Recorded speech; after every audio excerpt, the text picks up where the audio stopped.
Hey, hi everyone. I welcome all of you in today's session that would be our PQRS, which is also known as parajumble और जिसको हम sentence arrangement के name से भी जानते हैं। अगर आपके भी पैराजंबल कितने भी प्रैक्टिस करने के बाद भी गलत होते हैं तो ये वीडियो सिर्फ आपके लिए। इसमें मैं बिल्कुल बेसिक अप्रोच बताऊंगी और वो सारे ट्रिक्स बताऊंगी जिसके हेल्प से हम एक सही आंसर फाइनलाइज कर सकते हैं।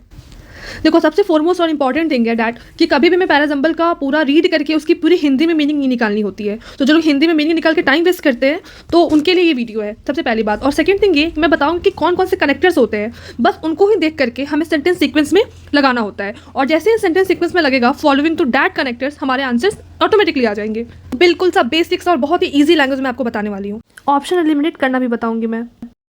सबसे पहले में स्टार्ट करेंगे अंडरस्टैंड द थीम। इसका मतलब जो भी सेंटेंस दिया होगा उसको हम एक बार रीड कर लेंगे इंग्लिश में जो लिखा हुआ है, एक बार उसको आंखों से स्कैन कर लो कि उसमें लिखा क्या हुआ है। फाइन, उसके बाद चेक करना है। जैसे देखो, अंडरस्टैंड द थीम का मतलब एक बार सपोज हमने स्कैन किया उसको तो हमें पता चल जाएगा कि बट कहाँ लिखा हुआ है, दस कहाँ लिखा हुआ है, हाउएवर कहाँ है, एंड नाउन कहाँ लिखा हुआ है, ठीक है, प्रोनाउन कहाँ लिखा हुआ है। एक बार इसको रीड कर लो। फाइन, इससे हमें बेसिक आइडिया मिल जाएगा कि हमें देखना क्या है। अब तुम्हें पता चल गया। अब हम देखेंगे ओपनिंग सेंटेंस क्या है। ओपनिंग सेंटेंस हमेशा सबसे पहले या तो नाउन होगा, उसमें लिखा होगा, या तो वो किसी भी सेंटेंस का एब्रिविएशन नहीं होगा। एब्रिविएशन समझ रहे हो? जैसे सपोज लिखा हुआ है CBSE, सपोज CBSE लिखा हुआ है, तो ये जो CBSE लिखा हुआ है एब्रिविएशन टर्म में है, मतलब शॉर्ट फॉर्म में है। और जब भी ओपनिंग सेंटेंस होगा तो ये हमेशा फुल फॉर्म में लिखा होगा। तो we have to also see कि कहीं सेंटेंस में कहीं किसी का फुल फॉर्म तो लिखा नहीं हुआ है। अगर फुल फॉर्म लिखा हुआ है तो that would be our opening sentence. कभी भी शॉर्ट फॉर्म का यूज़ हमारा ओपनिंग सेंटेंस में नहीं होता है। फाइन, नाउन होगा या तो उसमें फुल फॉर्म से स्टार्टिंग होगा और जिसके बारे में बताया जा रहा होगा उसका पूरा नेम होगा, फुल नेम होगा। तो ये सारी चीज़ें हमारी ओपनिंग सेंटेंस में आती हैं, ठीक है।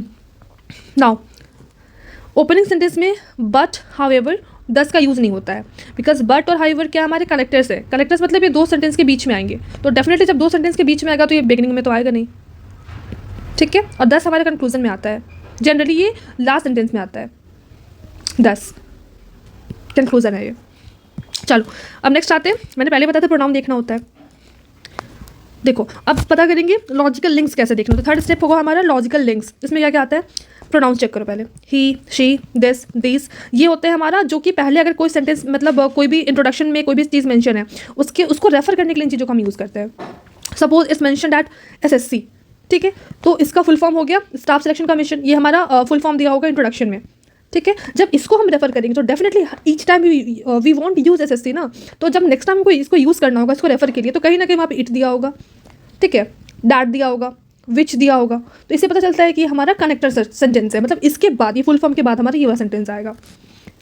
तो हमें लॉजिकल लिंक्स देखना होता है। फिर देखना होता है कनेक्टर्स बता दिया मैंने आपको, therefore, however, also, because, ये सब क्या होता है? दो सेंटेंस के बीच में आते हैं। फाइन, फिर देखना होता है क्या? क्रोनोलॉजी। जैसे सीक्वेंस है फर्स्ट नेक्स्ट लास्ट। जैसे किसी के सेंटेंस में क्या होता है? कोई सीक्वेंस चला, क्रोनोलॉजी बोले तो सीक्वेंस।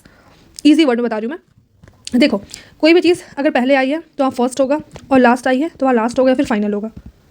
फाइन, तो automatically we are able to understand कि जहाँ फर्स्ट है हमारा पहला सेंटेंस होगा और जो फाइनल और लास्ट है हमारा लास्ट वाला सेंटेंस होगा। जो नेक्स्ट हमें मैटर करता है वो है हमारा, जो नेक्स्ट हमें सेंटेंस में देखना है वो हमारा बिल्ड द फ्लो। मतलब फ्लो कैसे आ रहा है? पहले इंट्रोडक्शन आएगा, फिर एक्सप्लेनेशन आएगा, फिर एग्जांपल, फिर कंक्लूजन। कभी भी एग्जांपल को एक्सप्लेनेशन के पहले मत डालना। किसी भी चीज़ की इंट्रोडक्शन होगा फिर उसका तुरंत एक्सप्लेन करेगा वहाँ पे सेंटेंस में, रीड करके पता चल जाता है। फिर एग्जांपल आएगा, फिर हम कंक्लूड करेंगे उसको, लास्ट वाला यूज़ होगा या फिर फाइनल वाला, अगर कीवर्ड हो तो वहाँ पे वी कैन नोटिस। लास्ट में है कंक्लूजन। कंक्लूजन सेंटेंस तो बहुत इजी होता है समझने में। वो पता चल जाता है कि किसी भी जिस सब्जेक्ट के बारे में बात हो रही है उसका कंक्लूजन इजीली समझ में आ जाता है। बिकॉज वहाँ पे सबसे पहले एक तो लगा होता है 10 लगा होता है कीवर्ड, एक तो वहाँ पे हाउएवर लगा होता है, एट लास्ट लिखा होता है, ऐसे करके कीवर्ड्स वहाँ पे यूज़ होते हैं। और आपको भी पढ़ोगे तो समझ में आ जाएगा अगर तीन ऑप्शन हमारे आपस में लिंकेज कर रहे हैं और फोर्थ वाला डेफिनेटली कंक्लूड कर रहा है तो चौथा वाला वो लास्ट में जाएगा। देखो, एक बार क्या करना है कि एक बार अरेंज कर लिया तो सभी को आप एक बार रीड करो अपने अकॉर्डिंग और देखो कि क्या मतलब रीड करने के बाद वो पैटर्न सही से बैठ रहा है कि नहीं बैठ रहा है। फाइन, ये देखना होता है। ये तो डोंट ट्रस्ट वाले कि जल्दबाजी नहीं करना, आराम आराम से पढ़ो, क्यूज़ को देखो, उसके हिंट्स को देखो। देखो, some sentences might same introductory but at the transition. कुछ लगेगा कि ये इंट्रोडक्शन है बट वो होता है एक्चुअली ट्रांजिशन। ट्रांजिशन मतलब जो बीच में आते हैं। आउटलाइनर्स को एलिमिनेट करो। जो चीज़ें उस सेंटेंस में फिट नहीं हो रही हैं वो डेफिनेटली वो इंट्रोडक्शन होगा नहीं, वो नेक्स्ट वाला सेंटेंस होगा। तो try to find the introduction statement at the very first time. Practice करते रहो, आ जाएगी। और प्रैक्टिस करने का मतलब, प्रैक्टिस से क्या होगा, प्रैक्टिस करोगे तो डेफिनेटली एक स्पीड बिल्ड होगी और साथ में एक लेवल ऑफ अंडरस्टैंडिंग क्रिएट होगा that would definitely gonna help in your examination while solving the question. चलो इसको यूज़ करके कुछ क्वेश्चन प्रैक्टिस करते हैं। इसमें बताया गया है that honey ants are common in desert and other arid climate around the world. ठीक है, ये फर्स्ट है। दे की बात हो रही है ना, दे यानी किसी के रेफर हो रहा है तो पहला होगा नहीं, पहली बात, यानी क्यू वाले सारे ऑप्शन एलिमिनेट हो जाएंगे अगर होगा तो। अदर कास्ट की बात हो रही है तो डेफिनेटली अगर किसी चीज़ के बारे में बात हो रही है तो पता होना चाहिए कि बात किसके बारे में हो रही है, तो ये किसी को रेफर कर रहा है, यानी आर वाले भी एलिमिनेट हो जाएंगे। तो आर वाले में एलिमिनेट कर दो फिर अपने अकॉर्डिंग, आर वाले ये कैंसिल हो गया, ये कैंसिल हो गया।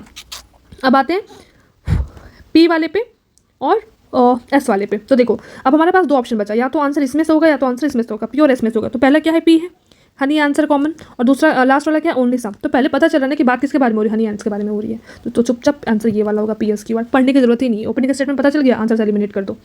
एक और रूल मैं बताती हूँ आंसर से कैसे एलिमिनेट करते हैं, how to eliminate with answer.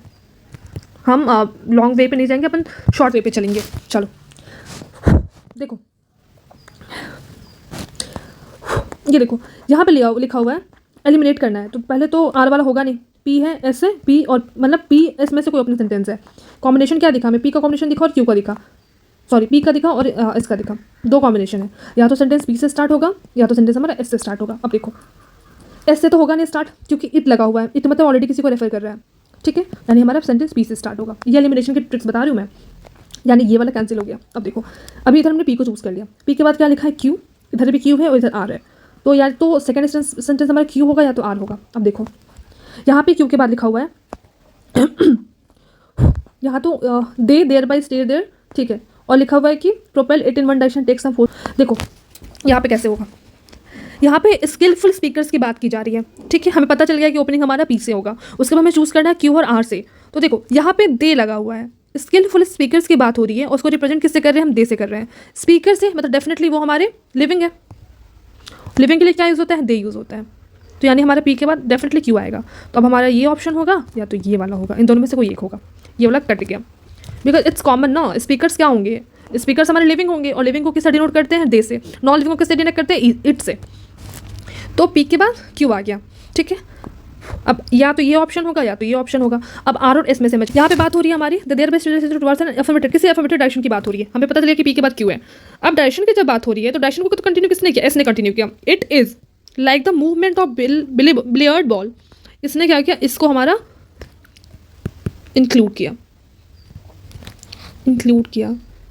Direction की बात किसने करी, इस सेंटेंस ने करी, एस ने करी, कि डायरेक्शन में मतलब अफर्मेटिव डायरेक्शन का है, two is like the movement of billiard ball, ठीक है। और जब जैसे मैं पता लगा कि पी के बाद क्यू है, क्यू के बाद एस है, तो डेफिनेटली पी के बाद क्यू है, क्यू के बाद एस है, तो इसके बाद आर है। ये करने की जरूरत ही नहीं, पूरी चीज़ की जरूरत नहीं है, यहाँ से आंसर मिल गया आपको P Q S and R, ठीक है। तो बस, और आर हमारा प्रोपेलेटेड वन एंड डिफ्लेक्टेड, ये तो हमारा कंक्लूजन में है कि अगर आप इसको डायरेक्शन में लेके जाओगे तो वहाँ पे उसको फोर्स चाहिए तो डिफ्लेक्टेड, ठीक है। तो इसका आंसर हमारा पी क्यू एस आर वाला होगा। एक ये लास्ट में मैंने ऐड कर दिया, खुद से कर लेना एक बार, और ऐसे ही करना है। ये क्रोनोलॉजी वाला है, देखो क्योंकि यहाँ पे ईयर दिया हुआ है, देखो यहाँ पे सबसे ईजी है। देखो एवलिन ग्लेनी की बात हो रही है, पता चल गया ना कि नेम है किसी का, फुल नेम है, तो डेफिनेटली पहला सेंटेंस होगा, यानी ये वाला होगा, नहीं तो CBAD होगा, तो CABD होगा। अब इसके बाद बात हो रही है, एवलिन की बात हो रही है ना, तो सी लव प्लेइंग म्यूजिक, डेफिनेटली तो सी के बाद ये वाला आंसर आएगा, क्योंकि एवलिन की बात हो रही है, तो डेफिनेटली इसका आंसर ये वाला होगा, यहीं पे इसका आंसर हो गया। You don't have to check for ये भी मत चेक करो, ये भी मत चेक करो, ये भी तो पैर नहीं चला गया। तो ऐसी चीज़ें देखनी होती है। ऑप्शन से एलिमिनेट करना सबसे बेस्ट होता है instead of understanding the meaning of each and every word. तो चुपचाप ऑप्शन एलिमिनेट क्या करूँ, बहुत बेसिक है और बहुत जल्दी सॉल्व हो जाता है और करेक्ट वे में ही सॉल्व होता है। और मैंने बता दिया क्या क्या चीज़ें चेक करनी होती है, क्या हाउएवर कहाँ होता है, दस कहाँ होता है, बट कहाँ होता है, कंक्लूजन सेंटेंस क्या होता है, और जब भी किसी सेंटेंस में कोई पर्टिकुलर सब्जेक्ट की बात हो रही है तो उसको रेफर कैसे करते हैं, तो लिविंग हो तो क्या होगा, नॉन लिविंग हो तो क्या होगा, मैंने सब बता दिया। तो एक बार इसको फॉलो करो और बहुत अच्छे से प्रैक्टिस करना, कहीं 10 जगह से मत पढ़ो, एक जगह से पढ़ रहे हो उसी चीज़ को फॉलो करो। सो टोटल में कमेंट्स की मेरा पढ़ाई हुआ समझ में आ रहा है या नहीं आ रहा है, और नेक्स्ट क्लास जब भी मैं करूँगी आई गेस सैटरडे और संडे, तो वो वॉइस वाला और नरेशन वाला करा दूँगी मैं। So have a good luck and keep practising.